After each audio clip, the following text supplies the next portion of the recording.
This is Carl Eller, and you're watching the One Bar and Lepagas show. All right, welcome back to the One Bar and Lepagas show. I'm One Bar with Lepagas, and unfortunately, topic today isn't that uplifting, but it's something we need to talk about. It is the biggest Viking regrets of the 2021 season. If they could look back in time, they'd say, hell no, we're not doing this. Yeah, we all have regrets in our life. I know you have one about a girl who stunk down under. A couple of them, actually. I think you've had some bad experiences. But yes, Minnesota Vikings definitely have some regrets. It's the new year, so you look back at what you did the year previous. There's things they wish they would have done a little bit differently. Yeah, we're going to do another episode on Lepagas's regrets, and there's a lengthy list. Wow. List that is still growing today. Think so? Yeah. But remember, subscribe to the channel, like the video, 4,500. Hit up the Patreon page. Hodoggy. Hashtag 4,500 to enter the drawing for the gift card to NFLshop.com. All right, let's do this. Let's start off with the easy one. We're cherry picking here. The damn defensive coordinator, the coach's boy, gives him the co-defensive coordinator, whatever the hell they call it, which is the lamest thing in the world. Adam Zimmer was a big old flop, one of the worst defenses in the league. Yeah, this defense sucked. A lot of new faces came in. It was the same results, and that goes to the coaching. And now you're hearing these rumors that came out, and a lot of the players were not happy about his promotion. They all thought it was a bunch of bullshit. They liked Adam Zimmer, but didn't think he was ready or should have been promoted up to defensive coordinator. And I think that goes to show that, if you believe someone's trying to tell you to do something and you don't respect the position he's in, whether you mean to or not, you just aren't going to listen to him and follow his lead. So I think a lot of that happened, and that was a big reason why this defense was so damn bad.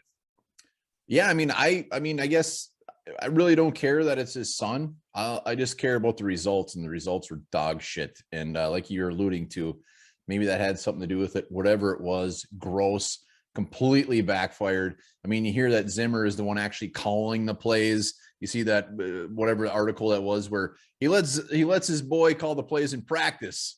I don't know if he's trying to warm him up, but when it comes to game time, it's whatever it is, didn't work, sucked ass. Yeah. So, I think if you would just let Andre Patterson do it and actually be a true defensive coordinator, you get the respect of the guys because, they all want to see him elevated that position. And maybe Andre does some things a little bit different from Zim and you get some different results. So they should have just done that. But have you ever seen the HBO documentary on Andre the Giant? I think I've seen parts of it. Anybody watching this, if you haven't seen that, it's fantastic. That guy could drink. Yeah, like 48 cans of beer and like a bottle of vodka. Look at him. He's ginormous. Beer can's just tiny. All right, Adam Zimmer, yes, disgusting.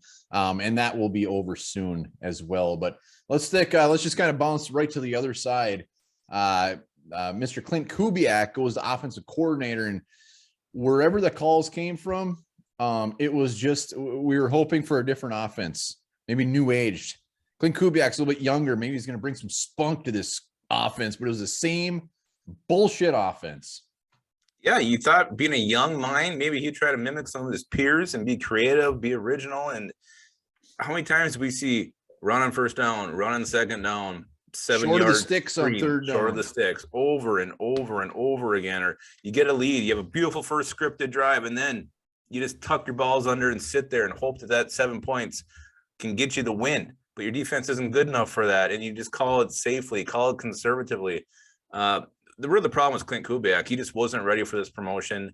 Maybe down the road he could be a good offensive coordinator. This came too early. He wasn't ready, and he failed. I think he needs to be like go back to what he was, like the assistant to the quarterback coach. Like, yeah, I think not for the Vikings though. Maybe for like a nice D2 school somewhere in South Dakota. That would be fantastic. Work his way up the chain.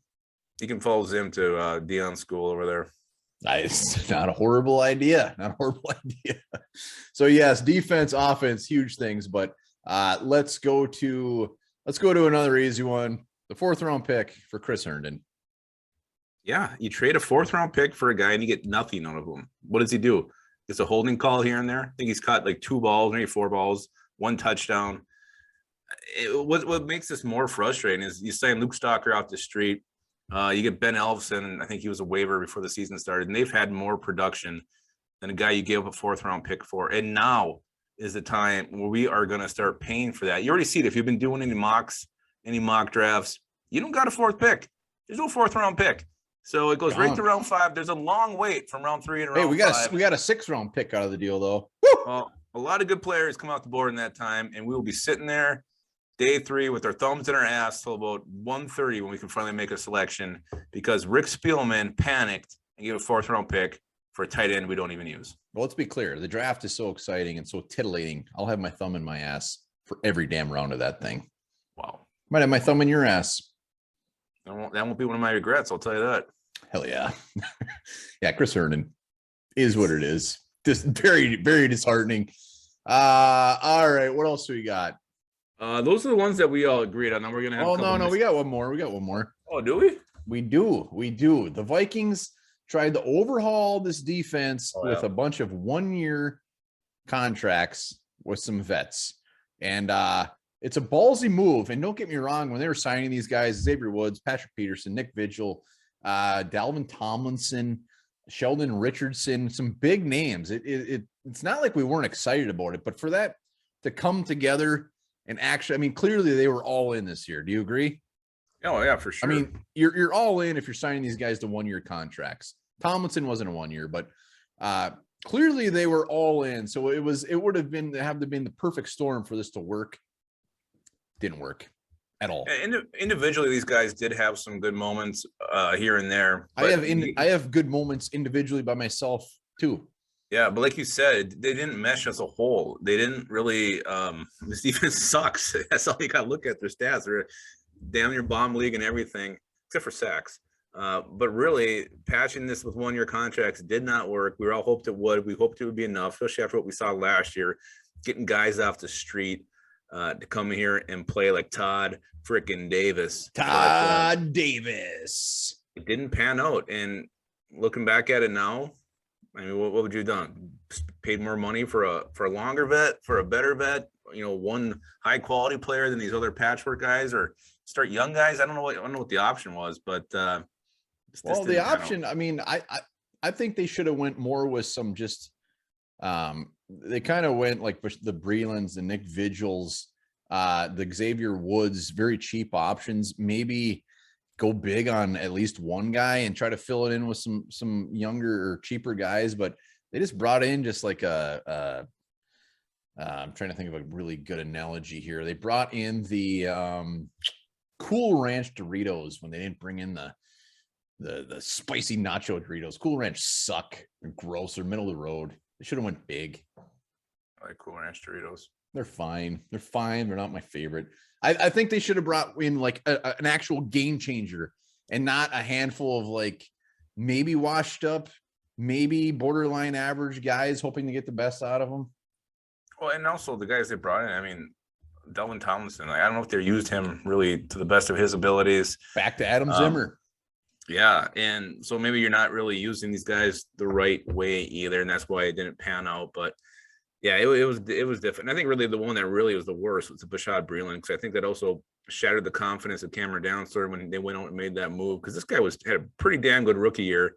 A lot of us, me especially, thought he was going to be a starter, and damn good one at that, coming out that rookie season he had. And he was just, I mean, Breeland came in, I don't know what happened, but Downstairs just crumbled, confidence shaken, and he fell to like 6th string in the preseason. So another negative effect of these 1-year deals.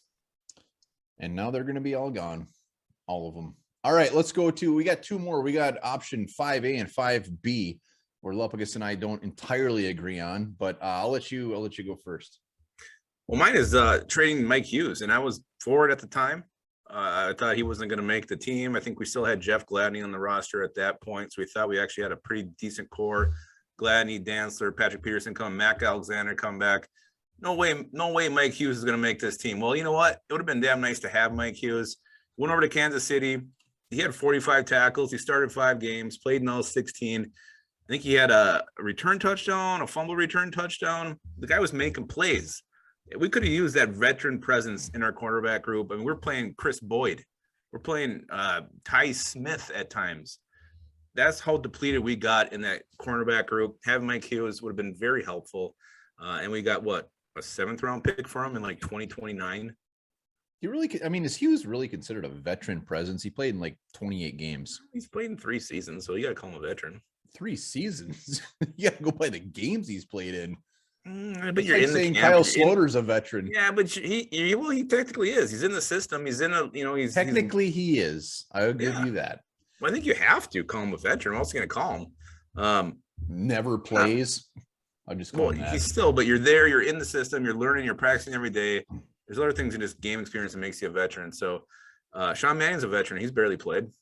Sean Mannion deserves that title. He deserves it.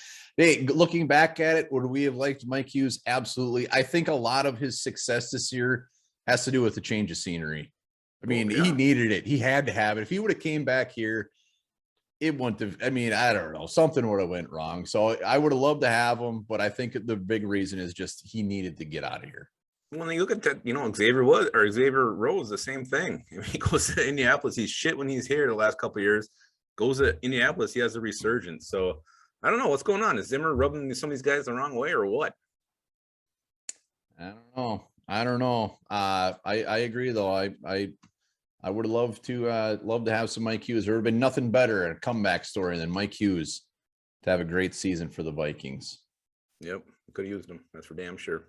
My 5B, what Lupagus does not agree on is just the fact that we clearly drafted players that weren't ready to contribute. And I realize that a lot of players you draft, you're not going to get year one anything out of them. But aside from Darrisaw, I mean, these third round picks really burned my ass. I mean, we clearly had some holes at depth. I'm not talking about coming in, starting and being a Pro Bowler year one. I'm talking about at least getting on the field when you need to. And we had some big old holes at depth at linebacker, defensive end. And they draft these guys and guard that just weren't ready. I mean, they never even saw the field. And when you're signing a bunch of 1-year guys, I expect them to have some guys to get out there. And if something happens, put out there, and they just didn't do it. They didn't do it. We were all in this year. So they should have been all in on the draft. So come draft day, whether it's maybe a little bit of a reach or something, get somebody that's going to get out there and play. And they didn't do it. And it's pointless. Well, I mean, I don't think you know it when you take these guys who are going to produce or not right away. And you look at where the depth chart was.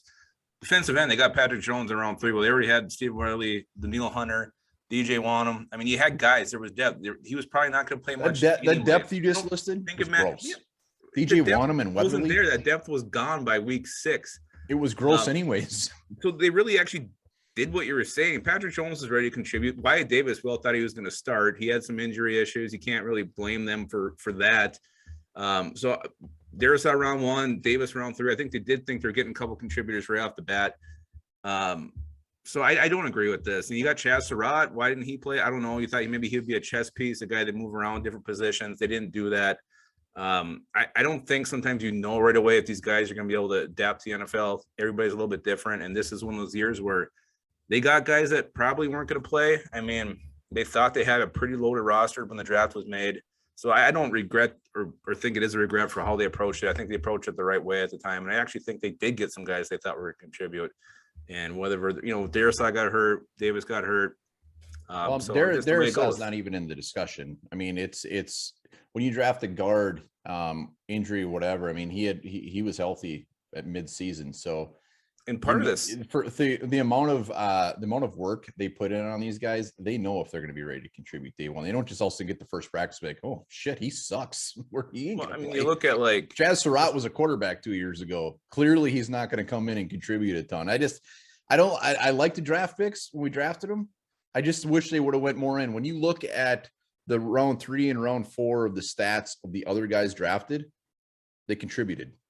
Well, the Vikings, look at the Vikings players they drafted, and you look at the other stats, they didn't contribute. And these are on good teams. Every situation is different. And a lot of this goes to Mike Zimmer too. I mean, this seems like, especially recent years, he's kind of just doesn't want to play rookies. Even look at Justin Jefferson. That's why he's going to get fired. They kept him off the field for the first 2 weeks of his rookie year for whatever reason, and finally started using him and seeing what he can do. So part of this goes to the head coach. I think you got to look at him for not playing these guys. But yeah, I don't know. I don't think it's a regret, not to me. So, all right, that is what it is. Those are the 5 regrets, 5A, 5B. Maybe there's 6 regrets, 7. I don't know. There's a lot of regrets. When you're going to finish either 7 and 10 or 8 and 9, there's going to be a shit ton of regrets. We could have been talking all night. Absolutely. But we're not. Instead, we're going to leave you with this. Male pandas do a handstand while peeing.